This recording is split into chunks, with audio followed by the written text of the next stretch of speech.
Welcome into episode 3 of the RF Properties podcast. I'm your host, Bruce Falk. And I'm your co-host, Justin Roberts. Today, we are joined by some very special guests, Jason Lupardis of Turkeys for Tomorrow and Kevin Matthews of also for Turkeys for Tomorrow. Jason is the Chief Executive Officer and Kevin is the Chief Operating Officer of Turkeys for Tomorrow. Welcome in, guys. Thank y'all for being here. Appreciate it. Thanks for having us. I appreciate having you. Well, we'll just jump right in. Jason, I'm going to start with you. Just tell us a little bit about your background and kind of, how you came to be where you are today.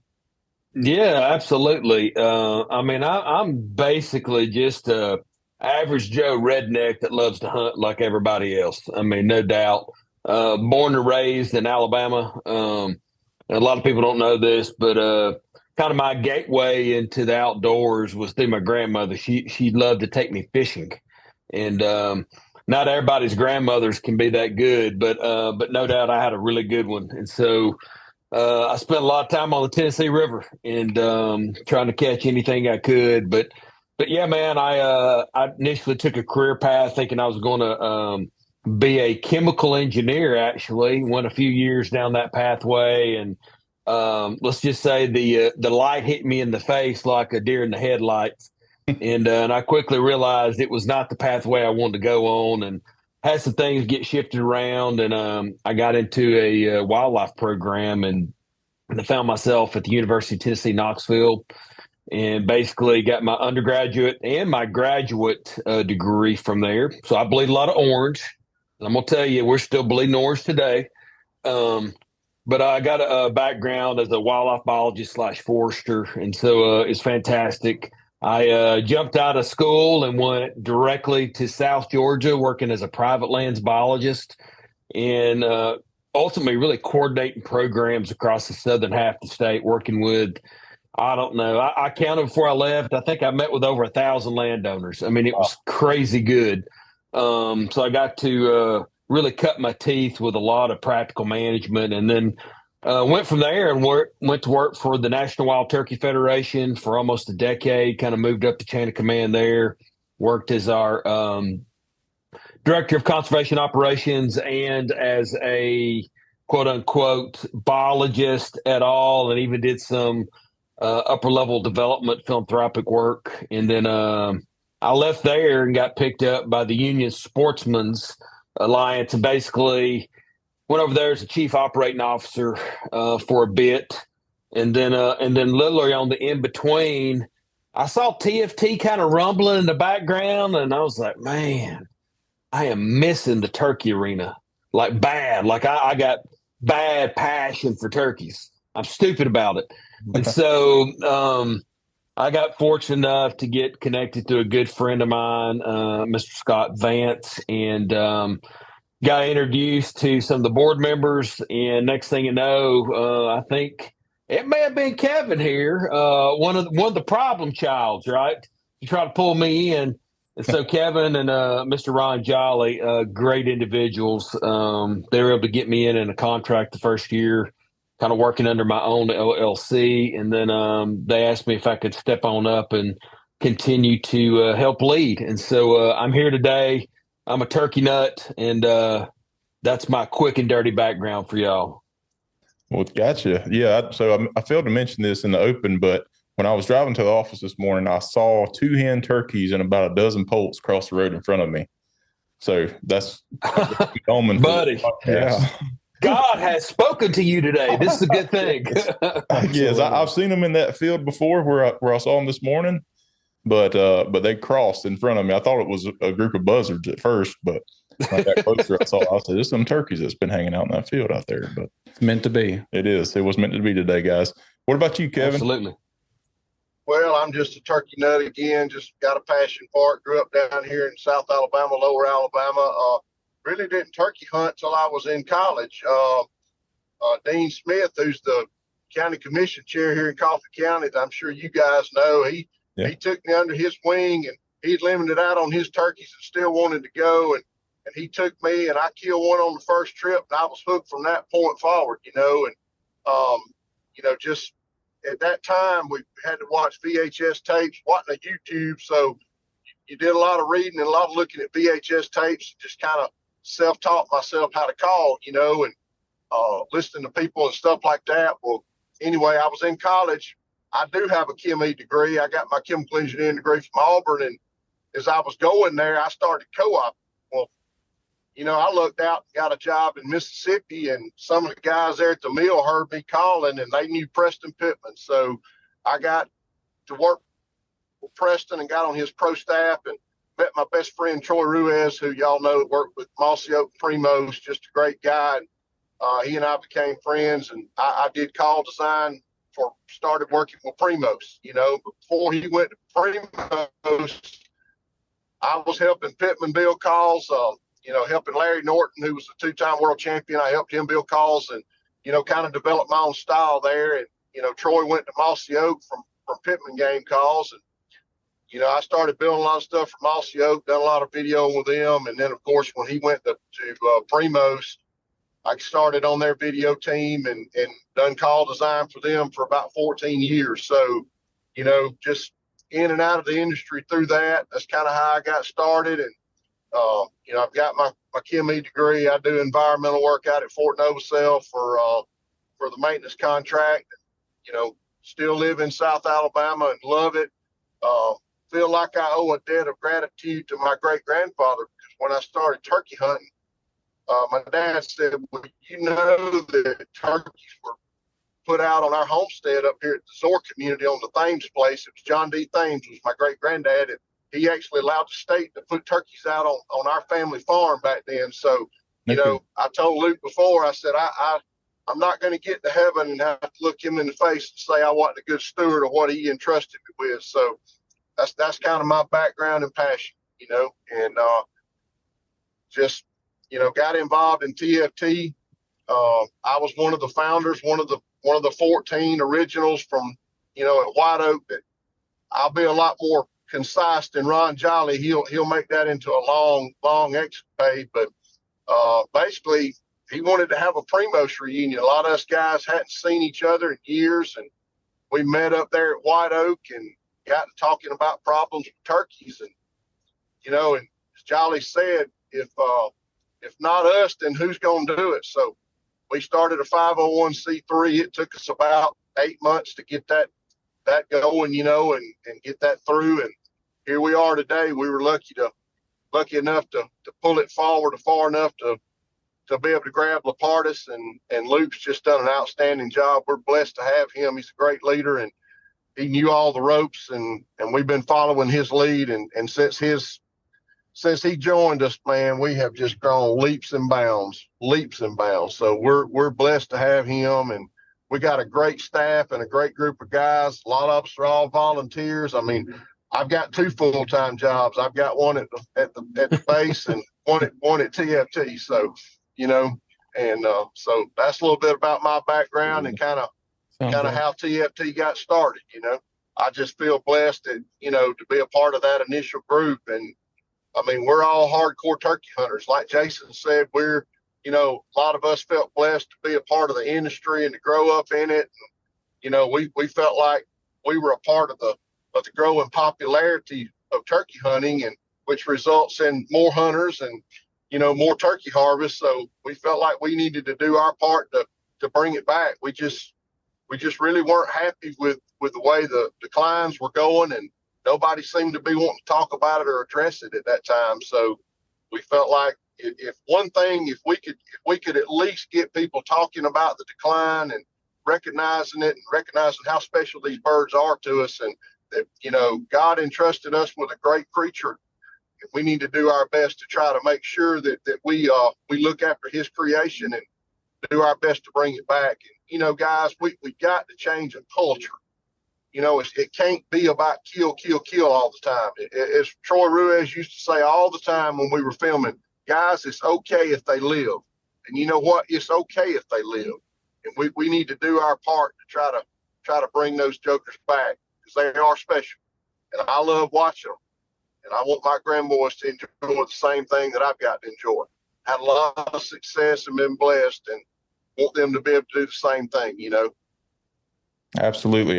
Yeah, that's been a big thing for me, especially over the last I don't know, decade or so of hunting, it just seems like it's harder to hear a bird gobble, but it's also harder to see a bird. It seems like. So I definitely feel you on the population decline stuff. Yeah. And if I can, Well, growing up here in the 80s and 90s, I mean, it was, I know you were a lot younger, but it was wall to wall turkeys. If there was a better place in Alabama or in the Southeast than where we live at, I don't know it. P River was loaded with them, buddy. And it was, I remember standing in the middle of a peanut field and hearing 14 turkeys gobble around that field. And, I want those days to come back. no doubt. We're honored to have you guys on. Just like y'all, we're hardcore turkey hunters. If I'm not hunting, I'm out scouting every day of the season, some form or fashion, taking a kid. And, for me, it's not just my love for turkey hunting, but I really love the land side and turning this resource into something better than I found it and helping my clients. So that's why I'm really, really excited to have y'all on today and pick your brains on how we can better serve our landowners and ourselves and what we can do to help the turkey population. No, that's good. We appreciate that. It's we're at a time and place where, because of the inherent turkey decline and other things going on across our country with really land fragmentation, there's more people in the landscape than there ever has been. There's more mesopredators. Our raptor numbers are at the highest they've ever been because of what we've done as a wildlife community. All that's great, but what does that mean for the wild turkey, the thing that we love to hear? It has a huge impact on that bird. And so trying to get private landowners, especially here in the Southeast, is going to be extremely important to get private landowners together and really thinking about how do we manage for not only birds, but other species on a cooperative level. So something we're really driving hard are private landowner cooperatives for wild turkey.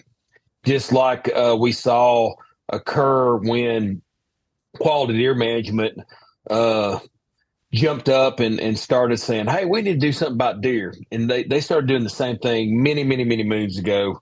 And I tell you, that really changed the mindset of how people were thinking about deer management. And I see that same thing where we are right now for turkeys. And so if we're not working together, it's going to be tough to manage birds. And from a land manager's standpoint, it's very important. Most wild birds, they cover a lot of ground, guys. Conservatively, a wild turkey may cover in its home range throughout the year several square miles. Okay, so we start thinking about that. That's a lot of acreage. There's 640 acres in a square mile, and we know some birds, they'll even move out and they may go on a walkabout. You know how this is, guys. Look, we're talking men here for a minute. And you got one time a year to find your lucky lady. All right. This is your one time to make it happen. Now, you might be willing to walk an extra mile or two, but we're seeing some of these birds disperse sometimes 7-8 miles. So what does that mean from a landowner standpoint? If you're the guy with 50 acres and you're the guy with 100 acres and you're the next guy with 22 acres and the next guy with 100 acres, you start adding this up, you're like, whoa, this bird's covering a lot of properties. Mm-hmm. And so how do we manage correctly at a scale to make sure that we're managing not only that bird, but other birds that may be coming through? It's a big deal. A lot of people haven't addressed this correctly. The researchers are telling us it needs to be done, and we're going to drive this as hard as we can. That's a really good point, because even if you do manage your own land for turkey hunting, your neighbor may not be managing his or hers any good, for that. So yeah, that's a really important point there, Jason. And, talk a little bit about that with the land management side. So, we sell a lot of land. We have a lot of clients that are interested in buying land, a lot of clients that are selling land. So if somebody's looking to buy a piece of hunting land, what would you tell them to look for in a good turkey hunting property as far as turnkey goes? And then if it's not turnkey, what do they need to do to improve on that? Man, it's easy. The big three, right? I'd want to see some great forested habitat that's actually been managed woods. It's been thinned, maybe burned, depending on where you are. in really close juxtaposition with some nice openings. I like to see about 25% of that property in the ideal arena that has some kind of openings, fields, things are being managed, brood habitat, etc. Some kind of water source, whether it's creek, pond, you name it. But if you have those three and you have that mix in there, just from a snapshot look, I go, there ought to be turkeys there. Yeah, we deal, and something I've been thinking about on the back end to kind of help on my part is in a good year, we'll sell 100 tracts of land. And, not everybody I deal with as hunters or truly cares about turkeys, but every person that I talk to cares about seeing wildlife in some form or fashion. And I have considered putting together, a list of bullet points that you could do to your property to increase seeing those turkeys, or if you're a turkey hunter, increasing the numbers and the habitat there. So what's a few of those things you see common that somebody can come in and do to their land to make it better habitat for the turkey? Sure. From a viewing standpoint, and I'd say just wildlife viewing in general, you got to have some kind of disturbance regime. And we're at almost that time of year where it's the perfect time to disturb the dirt a little bit, whether you're lightly disking, lightly disturbing the soil, you name it. But September and October is really a hot month. And I'm not trying to be funny here because it is a hot down south, but it's a hot month time frame where if you do a little bit of disturbance, you create the correct weed community. And I could talk really specifically here, but I'm not. But good weeds that attract an abundance of wildlife that for 2 to 3 years after that, you're going to have critters in there because you're going to have great seedy legumes and correct types of grasses coming in that provide cover, abundance of food, and really insect populations that you want in there. That's going to attract a plethora of bird species and also something called the old white-tailed deer. Yeah, that's a good point. And we hear people talk a lot about food plots. People right now are thinking about putting in food plots in the fall for their deer. Is there anything they can plant that's good for deer? Not as far as weeds go, but forages and stuff like that. It's good for deer, also good for turkeys, and it's kind of will stay there throughout the fall and in the spring.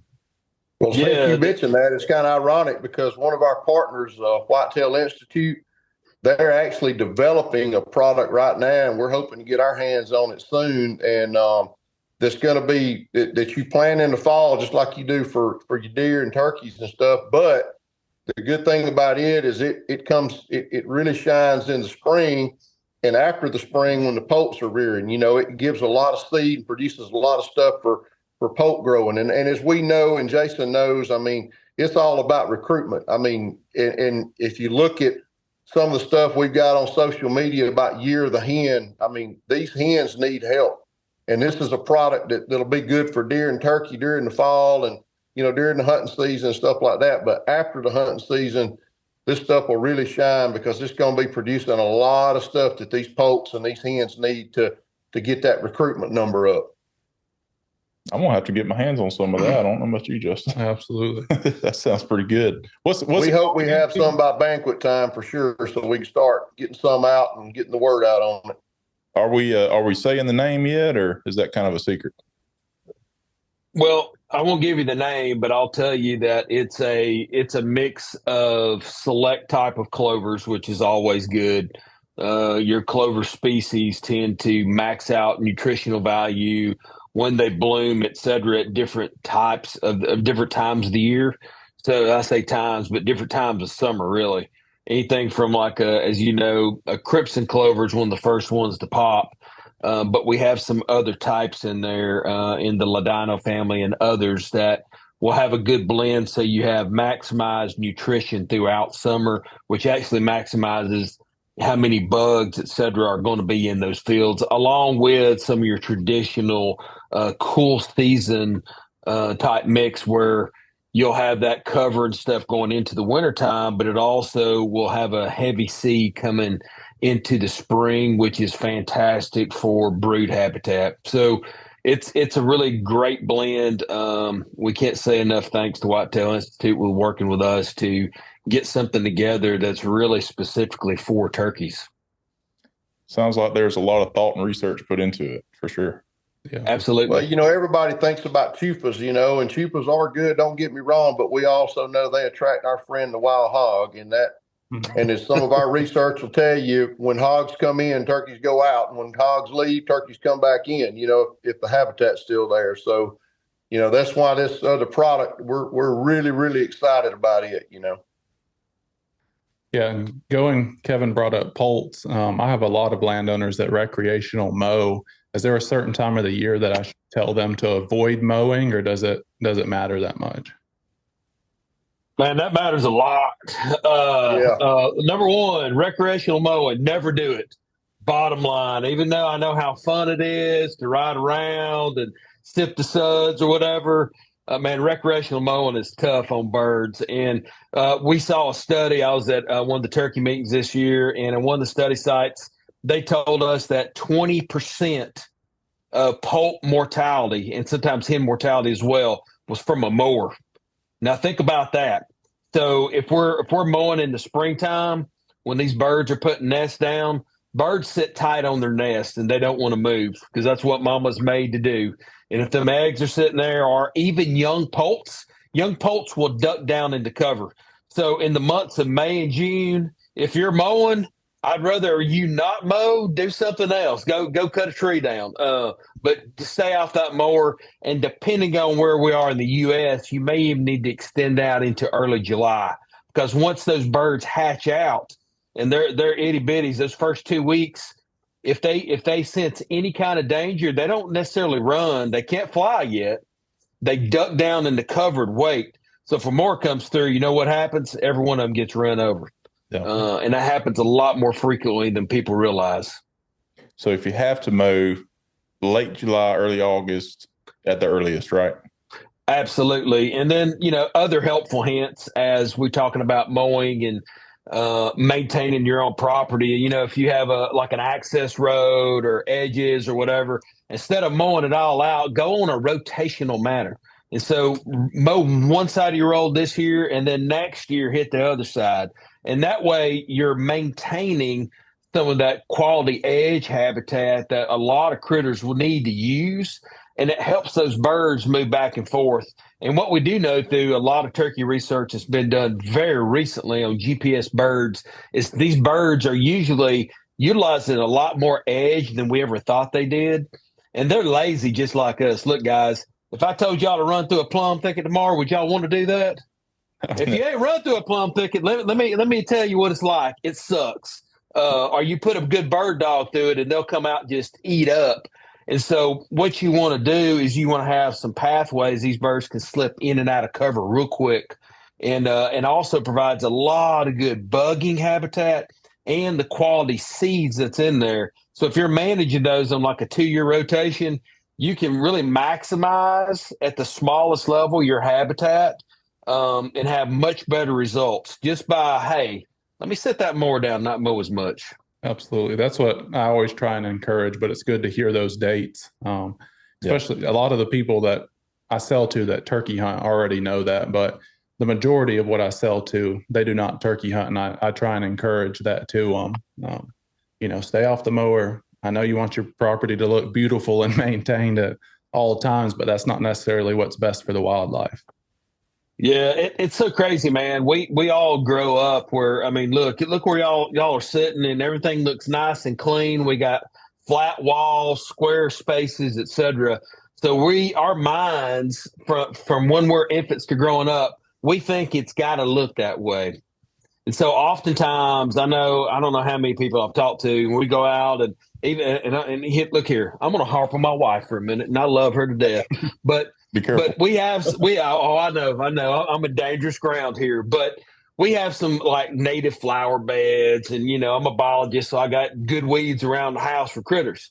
Well, she's like, gosh, that just looks so messy. And I'm like, oh no, baby, this is good stuff. We've even had deer dump fawns right here at the house because the habitat's right. And so when you see that happen, you see these crazy songbirds coming in, and it's just like, oh, well, that's really cool. I'm like, well, we could clean it up and move all this stuff out and have one or two plants, or we leave it like this and we get critters to the house, and this just like the light bulbs go off. Yeah. So yeah, I wish more people would get comfortable going, you know what? It's okay to see some weeds that are about knee high. That's a good thing. Absolutely. What's the name of the guy that's got a big following on social media that does a lot of the native grasses? Kyle, yeah. Kyle Lover. Yep. I love watching his stuff, man, and it makes a lot of sense. Absolutely, man. He's always been spot on, and he's been a really good partner with us over the years. Yeah. So I heard Kevin mention banquets. So let's talk a little bit about local efforts of TFT. What kind of projects do you guys have going on? And I want to brag on Kevin a little bit. When I first heard about Turkeys for Tomorrow, I didn't know what it was, never heard of it or anything like that. Our president here in the P River Longbeards chapter, Brad Snellgrove, told me about it. And I said, well, I'm going to do some research on Turkeys for Tomorrow and see what this is all about. And fortunate enough now to be involved in TFT. But when I researched TFT, I thought it was very interesting and very different. So we'll talk about local chapters and then how TFT is different than other conservation organizations. Sure. You want me to kick off, or you want to go, Kevin?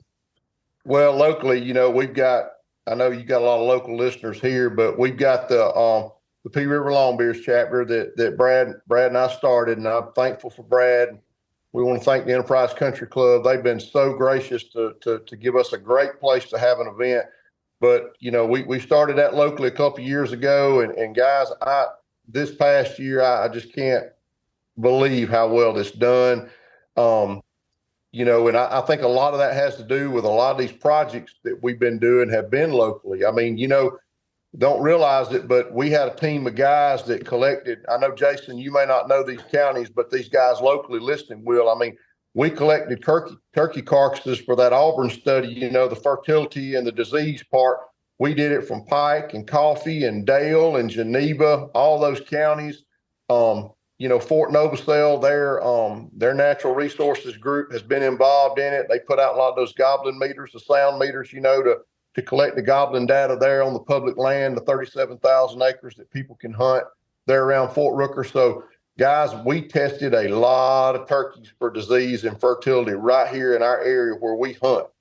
And luckily, on the fertility side, 90% of those turkeys were really fertile and able to fertilize a clutch. And, the disease was there, but not anything alarming. So, we've got some good data right here, and that's where our money from these last two events here locally has been. It's been to support that, because as Jason will tell you, this disease testing is extremely, extremely expensive, let alone the fertility part, but the disease stuff is expensive, guys. And so we use that money here locally. We put it back in the local area and pay for some of these projects and a part of it. So that's where we used it. But we always do our event here locally. We've got it set for February 21st on a Friday night. We do it that third Friday of the month, February, always here locally. That was the second TFT banquet that ever kicked off. We did one in Auburn before that, but that was the second TFT banquet, that we ever done. And, we keep growing. Our goal is to have about 50 banquets next year and things. And, when we set this program up, we wanted to be transparent about where the money was going. And we wanted people that come to the event to have something, very tangible that they could win. We're all hardcore turkey hunters. So our goal, Pete Daugherty, who's our director of outreach that works for Jason and I, he does an outstanding job managing these banquets and was a part of ours there in Enterprise, Bruce. And, we wanted to put items out there that turkey hunters would be proud to get, whether it was the gun of the evening or what you would call the least thing on the general raffle table. We wanted everybody to walk away with something tangible. And so that's what we've done. We're just hardcore turkey hunters and try to give people the best bang for their buck. And, we do appreciate all the support that we get, and we do use the money wisely. So, yeah, I think that. Go ahead, Jason. No, I was just going to follow up on Kevin's spot on with all that. And we are about to reinvest in Alabama. We have something in the works that hasn't been publicly released yet. So I don't want to throw out too far ahead, but we are very focused on research, guys. And as y'all know, because many of us have grown up in places where there used to be a whole lot of gobbling birds, and we've had what I call anywhere from large scale to isolated wild turkey decline across the United States. It bothers all of us. And so we're reinvesting dollars back into Alabama on some new research that Dr. Will Goolsby, who actually helps run our podcast, we have another run that's about to happen, and we have some new partners coming to the table that want to help us, which is fantastic. And so I'm very excited to see where that's going to go. We have some other projects out there we're working on behind the scenes. One will be out of Florida, one will be out of Texas, and another one's going to be over multiple states, Arkansas, Louisiana, and Mississippi. And that's just a little teaser of what's to come. We've been really grinding to try to stab and figure out what is the issue. And so that's like our number one thing. And then secondly, behind that, we're also trying to reinvest dollars back into starting to do some things programmatically where some folks may be interested in, for instance, like Habitat Field Days. What do we do? How can we do something to work together to figure out how to better manage for turkey? So we've stood up a few of those thus far, and they've all been wildly successful, which is good. And then last but not least, we are going to be doing some habitat work as well.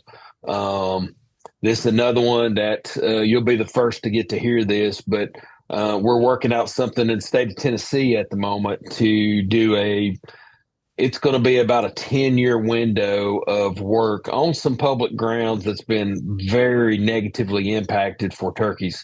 And so it's some positive steps for us. We're trying to help where we can and where the opportunity is correct, and where we have, just like you guys, where we have some local support somewhere where folks want to do stuff, which is a big deal. And so those are some of the areas where we're trying to reinvest back from what I'd say local chapters that are like, hey, we need to do something. And so we're doing that. But our fundraising model is not just the typical banquet, et cetera. We're taking a much more, it's a grassroots approach. So what we're trying to do is we're growing this organization based on what all of us turkey hunters want to see and do, and what's that next field for us. And so, for example, in West Virginia, we have a fantastic chapter. They're going to do our first shooting clays event. So it'll be some money raised for shooting clays, and we're thinking about doing more of those. We have a lot of interest. We have a new chapter that's forming, really has formed in Destin, Florida. And these guys come to us and said, hey, we just did a fishing rodeo for y'all to raise some money. We're just going to write you a check. And we're like, what? Fantastic. And so they're like, can we start a chapter? And we're like, sure. And so we're seeing folks trying to be very innovative and taking new approaches. And one of those approaches that we took last year, and I'll tell you, we took a play out of the playbook for backcountry hunters and anglers. They were pretty good at getting people together for like a social event. And so we threw a few of those out there. And I'll tell you what, you tell people, hey, we're going to go down to the pub. We're going to drink a few beer. We're going to get together and just talk about turkeys. Really simple. And it was mind blowing. A few of these we did, and we'd see 50 to 75 people show up and just go, hey, what are y'all doing? We want to learn more. And then what we've seen come from that is people going, we want to do like a big event for you now, because then they want to form a committee, and we've really helped just bring back turkey hunters. It's like bringing people to turkey camp. You bring everybody in and they're like, well, man, I'll come over here and help you with this gate today, or, hey, I'll help you with this. And next thing you know, you really get something done. So it's really cool to see all that coming together in a very grassroots manner. Yeah, I've been really impressed with not only the growth of TFT, but how the funds that are raised is invested. I think you guys are doing a jam up job, and we appreciate you doing some things here locally to help the local turkey populations. We think that's a major step in the right direction. Absolutely.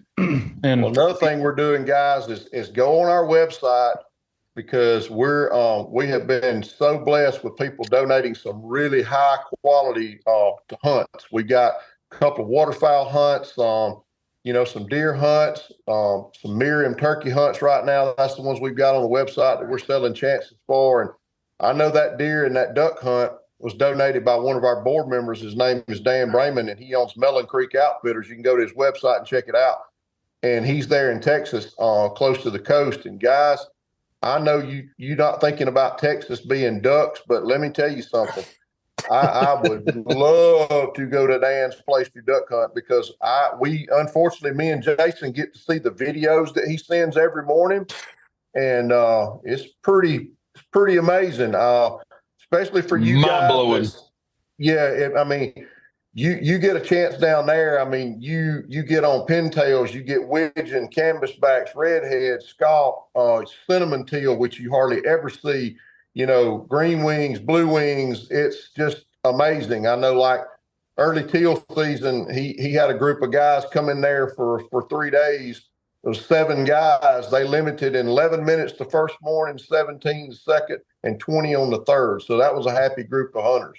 That's a good. And he's also got, some great deer hunting. So, and then you got a chance to get on a duck hunt with Jim Ronquist. I mean, that's, Jimbo, they don't get any bigger than him, and we're blessed to have him on the board. So I would just encourage you to check out our social media and our website. Look for those things. We dropped a lot of new merch there on the store, some caps and T-shirts and hoodies and things like that. And we did, drop our new logos.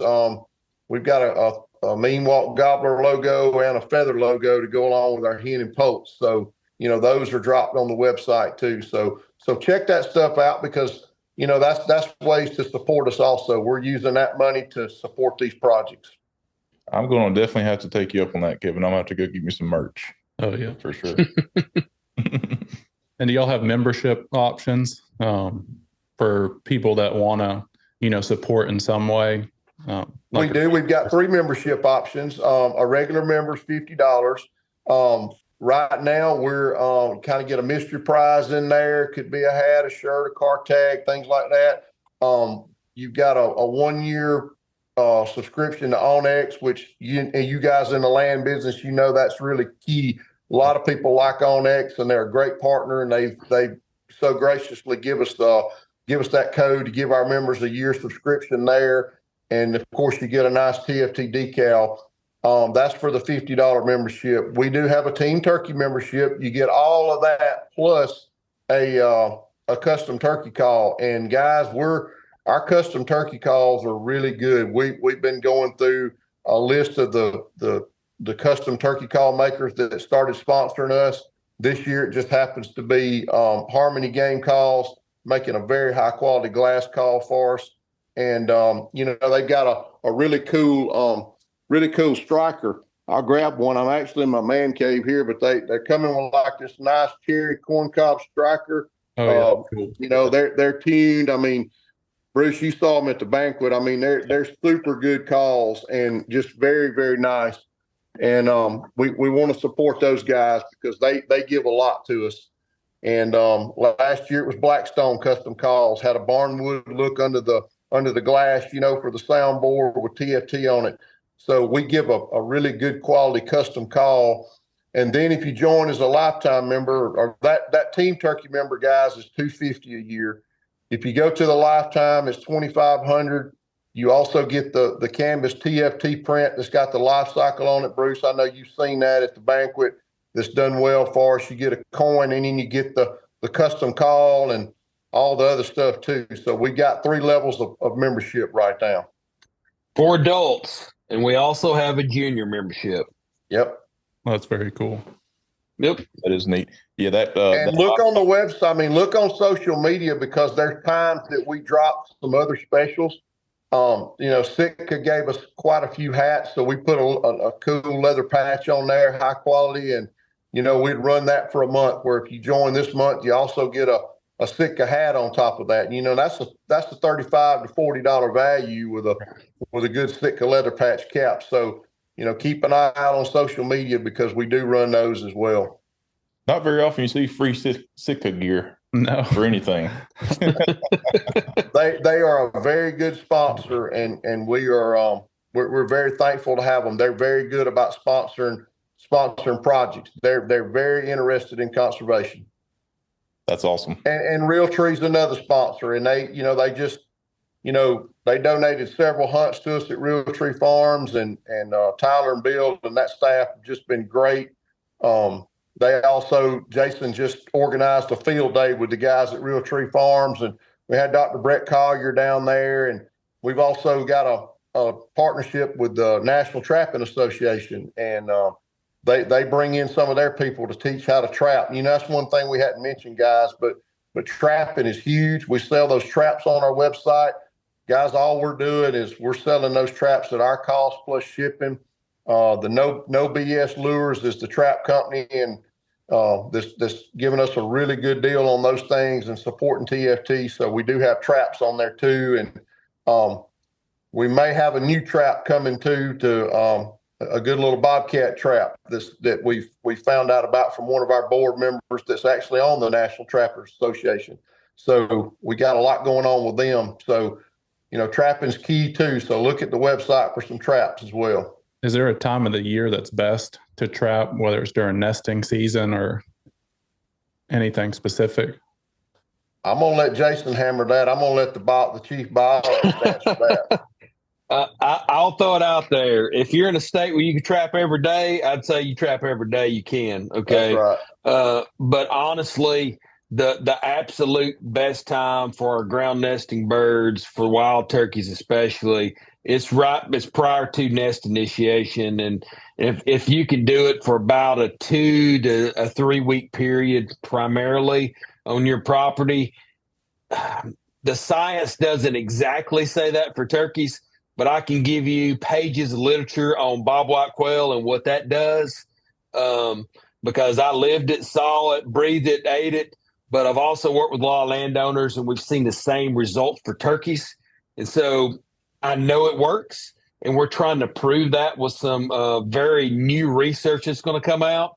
But if you can do that prior to nest initiation, and you're removing that cohort of predators, and if it takes 30 days, 40 days for some new predators to come back in, if your neighbors aren't doing anything, you just protected that hen on her nest. And then all of a sudden, the chance for survival of them poults goes through the roof. Absolutely. I got a good friend of mine that came to our banquet, and he's from over in West Alabama, on the other side of Camden. Me and him hunted together a long time, and he's got turkeys galore, and he gets so mad at them trapping. I just call him and his wife the cartel. I mean, they just been death. I mean, it's just been scary.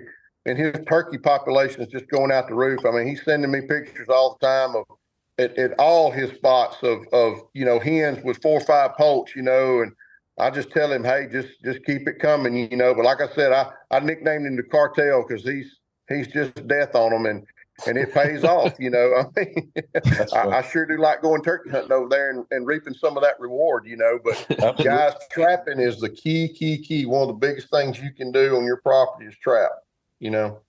Absolutely. And I see it a lot of my buddies. I know all predators affect turkeys, but it seems like some of my buddies will all run dog proofs, and then some are only trapping coyotes. Is it important to focus on one primarily, or should we just try and go for it all? In the real world, we need to go for it all. The dog proofs are very easy to use. It's easy to put a bunch of those out. I tell folks they haven't trapped before. A good kind of initiation is the dog proofs, because those are easy to do. You can put a lot of them out. You make it happen depending on what state you're in. Some states allow certain types of traps. And so I'm one of those guys. I'm a lifelong trapper. I've trapped black bears. I've lived up in the park. I've wrestled bears. I've wrestled elk. I've done deer work. And so I've trapped a lot of critters over my days. And there's every state you go to, whether you can use snares, leg holds, conibears, body traps, you name it. it's a little different everywhere you go. So you got to know your regs. But yeah, anything you're comfortable doing is good. But honestly, there's certain types of traps like dog proofs are never going to catch quote unquote bobcats and foxes and coyotes. And so if I'm trying to target the absolute worst mammalian predators on turkeys, and it's those with a nose, okay, and those with good eyes. And so it's those top three. Bobcats are known to take out more turkeys, four-legged critter, than anything else. Number two is a fox. Foxes are tough. Both gray and red foxes target birds. Number three is a coyote. We're learning more and more about these wily critters. Coyotes are not even native to the eastern United States. They have migrated or immigrated in to cover the ground where really we used to have gray wolves and red wolves back in the past. In y'all's area, it used to be red wolves.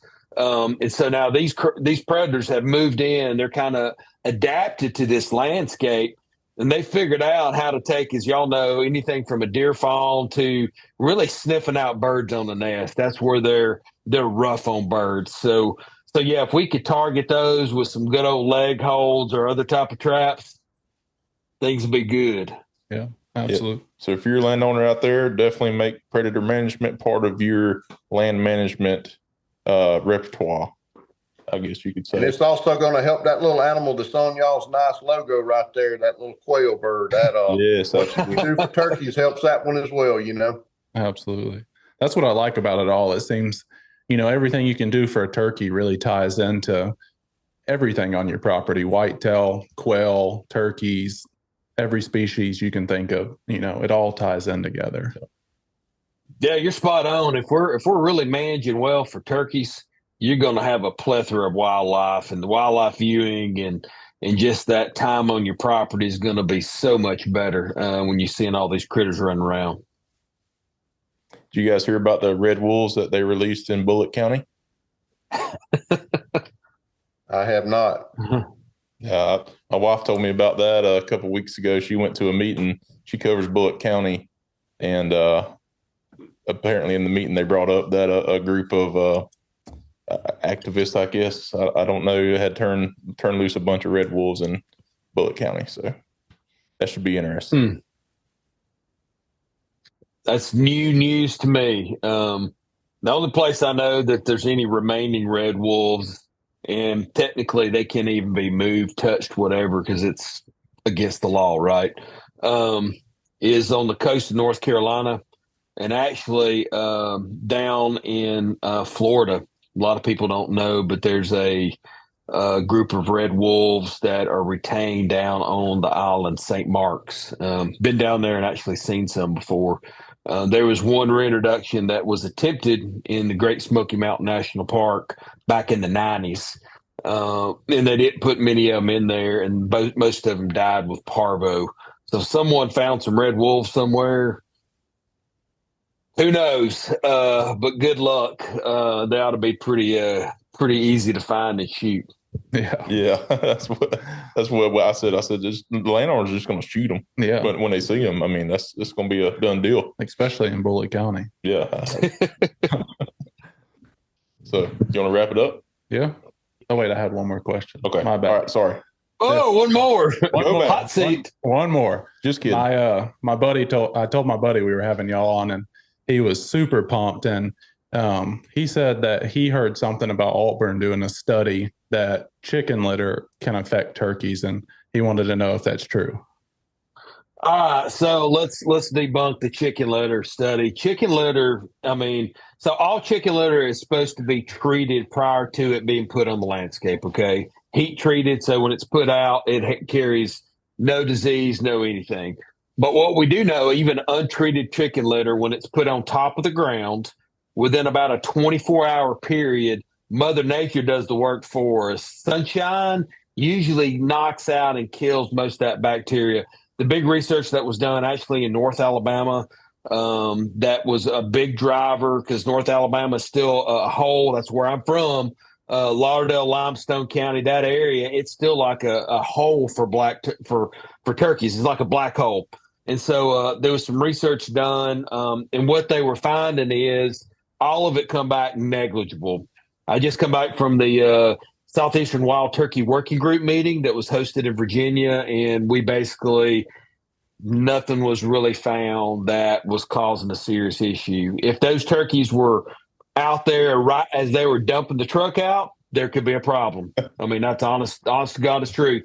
So if their little mouths are open behind the truck, there could be an issue. But usually by a couple of days, all that stuff is inert, especially if the ground gets turned, and we're just not seeing a prevalence of diseases that's directly impacting birds. Hasn't been proven yet. I appreciate Good question. Appreciate you answering that. Thank you for clearing that But up. guys, there's no substitute in this for common sense. I mean, you plant, you trap, you don't burn at the wrong times. You don't mow in those months. And if you've only got 3 turkeys gobbling on your place, just take a little and leave a lot. And there's a lot of people that don't do that. They think they got to kill everyone that's gobbling, and then they wonder why they don't have them the next year. It all boils down to common sense a lot, and you got to do things to help yourself sometimes. And we're here to help people.